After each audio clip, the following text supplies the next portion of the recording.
Ever been so hot you sweated out of your eye sockets? Probably not, but Walton Goggins has, and it's all thanks to his star turn in Amazon's Fallout series.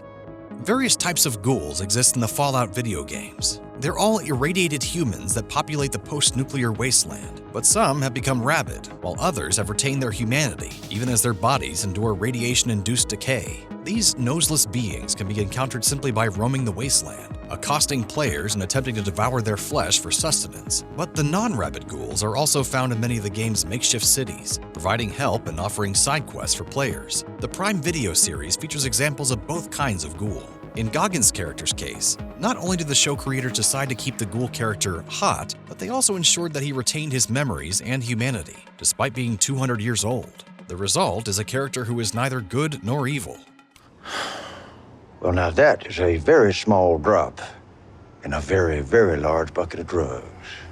The ghoul occupies one of the many gray areas thrown up by the series' post-apocalyptic setting, demonstrating a ruthless and calculating side while also revealing himself to be a product of tragedy. The ghoul's former pre-nuclear persona was that of Cooper Howard, a Western movie star whose wife Barb was a Vault-Tec employee. The opening scene of the series depicts Howard and his daughter Janie witnessing the first bombs drop on Los Angeles before escaping on horseback. But the version of Howard we meet some 200 years later is a much different man. Exhumed from the ground by a trio of bounty hunters, Howard is revealed to have become the Ghoul, a decaying, ruthless, and intelligent gunslinger. Creating the look to accompany that persona proved to be a complex and involved process.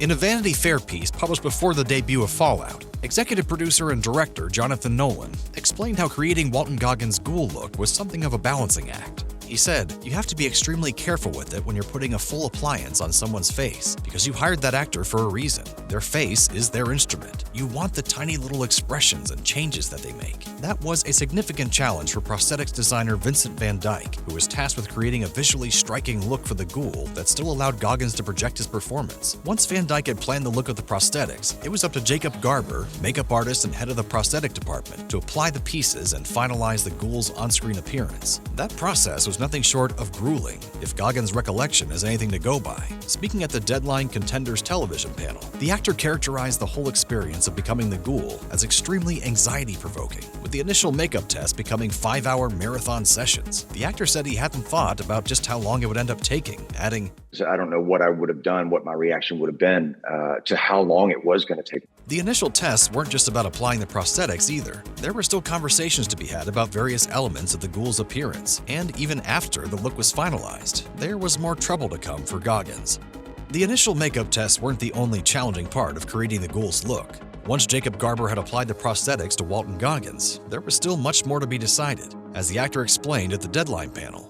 Ad nauseum about how we wanted this to look and how I could communicate with the audience. At one point, the crew suggested giving Goggins eye contacts, but quickly discovered that they made him look much too human. Eventually, though, they landed on the right look.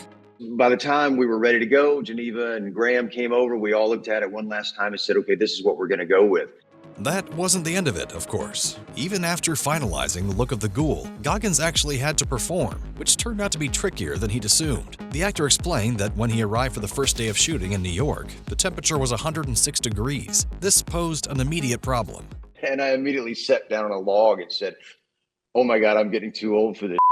The heat had caused the actor to sweat so much, in fact, that it started pouring out of his eyes. Director Jonathan Nolan recalled that moment in his Vanity Fair interview, telling the outlet, "The first day we were shooting with Walton in makeup, he comes to set and I'm looking at him like, 'Walton, are you crying?' He just had sweat leaking out of the prosthetics under his eyes because it was so hot." With the heat, Goggins also had to overcome another challenge, not being able to talk. Having endured a laborious process to finalize the prosthetics, then being caught off guard by the heat during the first day of filming, Walton Goggins finally discovered that he was unable to actually talk while in costume. As the actor explained during the Deadline panel, he lost the ability to speak when he put in the retainers designed to get the ghoul his yellowed and degraded teeth. However, after some trial and error, Goggins managed to overcome this issue. He explained that by the end of filming, he had mastered the art of delivering lines through his retainers. Better yet, he and the team also reduced the makeup process to around 2 hours each day. Throughout the production of Fallout, it seems Goggins had some significant input into not just his character's look, but the show in general. The actor revealed on Late Night with Seth Meyers that he wanted audiences to lean into the look of the ghoul.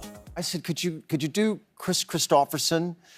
if he were 250 years old and had been walking the wasteland and had been drinking all night. Without Goggins, it's likely that Fallout might have been a significantly different show, which only comments to the actor's reputation as consistently the best thing about the TV shows he appears in.